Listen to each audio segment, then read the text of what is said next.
Greek पुराणों में एक कहानी आती है। अपने यहाँ जैसे पुराण है वैसे ग्रीक के पुराण है। कहानी आती है कि एक राजा की कन्या जिसका नाम एटलांटा ऐसा था, बहुत सुंदर थी।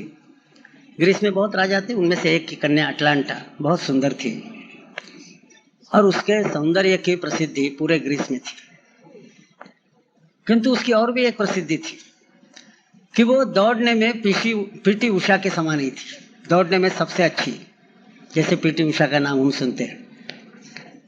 और उसके पिताजी ने शर्त यह रखी थी कि जो रनिंग रेस में मेरे लड़की पर मात करेगा उसी के साथ उसका विवाह होगा।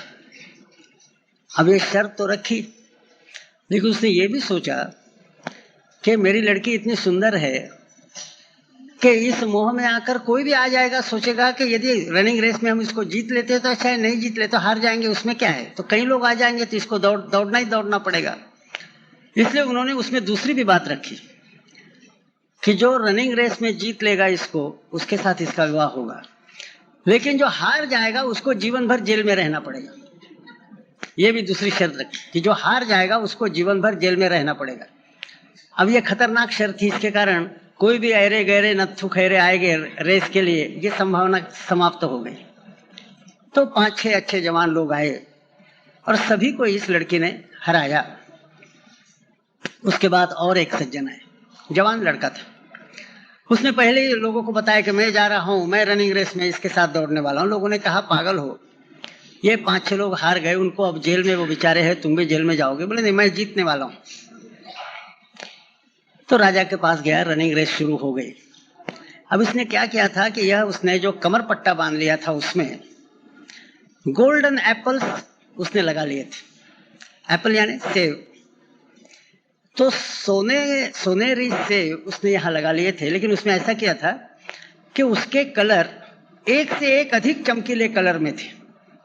एक ही कलर के नहीं थे, एक कुछ चमकने वाला, उससे ज्यादा चमकने वाला दूसरा, उससे ज्यादा चमकने वाला तीसरा, आखिरी में जो था वो सबसे ज्यादा चमकने वाला, ऐसे यहाँ लगाए थे। अब किसी के ख्याल में नहीं आया, दौड़ना शुरू हुआ। दौड़ते दौड़ते ये राजकुमारी कुछ उसको लांघकर सामने चले गई तो उसने एक एप्पल निकाला और उसके बाएं हाथ पर ऐसा दूर थोड़ा फेंक दिया। सूर्य नारायण की किरण उस पर थी, इसके कारण वो चमकने लगा। राजकुमार का ध्यान उधर गया। उसने सोचा नजदीक है, ये थोड़ा सा उठा लेंगे फिर दौड़ेंगे। नजदीक था, वो तुरंत गए, उठा लिया। तब तक ये उसके नजदीक पहुंच गया। राजकुमारी फिर से और आगे बढ़ गई और थोड़ी आगे बढ़ गई तो इसने दूसरा अधिक चमकने वाला ऐसा एप्पल थोड़ा ज्यादा साइड में ऐसा दूर फेंक दिया। वो देखा तो उसको हुआ कि ठीक है, इसको भी मैं उठा लेती हूँ, फिर अपना दौड़ना चलेगा ही, ये क्या मेरे से मात कर सकता है। तो उधर दौड़ लपक कर उधर गई, वो ले लिया। ये थोड़ा सा वो थोड़ा सा सामने गया था तो इसको लांघ कर फिर आगे बढ़ी।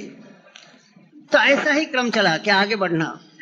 वो थोड़ी सामने जाने के बाद इसने थोड़े ज्यादा दूरी पर वो गोल्डन एप्पल सोनेरी से फेंकना और उसने सोचना कि इसको उठाकर भी मैं अपनी नंबर 1 पर आ सकती हूँ।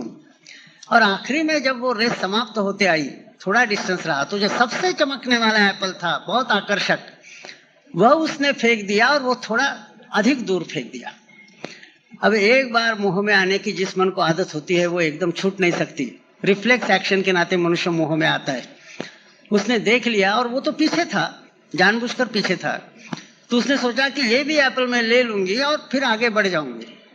वो जैसे उधर गई वैसे इसने अपनी गति बढ़ा दी, स्पीड बढ़ा दी और ये क्रमांक 1 पर ही आया, नंबर 1 पर ही आया। राजकुमारी हार गई, उसके साथ विवाह करना पड़ा। ऐसी एक कहानी ग्रीक पुराणों में आती है। अब ये एटलांटा का नाम तो है, लेकिन ये सभी मनुष्य के लिए लागू है। अच्छे कॉम्पिटेंट सक्षम आदमी भी सोचते हैं कि हम तो जीतने ही वाले, हम काम हमारा होकर ही रहेगा, हम ध्येय सिद्ध करके ही रहेंगे। जाते जाते ये थोड़ा सा किया तो क्या होता है। तो ऐसा थोड़ा सा डाइवर्शन करने का मोह मन को होता है। अब इस मोह को टालना, पूर्ण सावधान, अखंड सावधान हम नहीं रहे तो इस मोह को टालना बहुत कठिन हो जाता है। सोचते हैं कि यूनियन का काम करेंगे, 24 घंटा करेंगे, जाते जाते थोड़ा ये भी कर लेंगे। ऐसा नहीं, मोह को टालने की सावधानी अखंड हमारे मन में रहे, यह आवश्यक हो जाता है।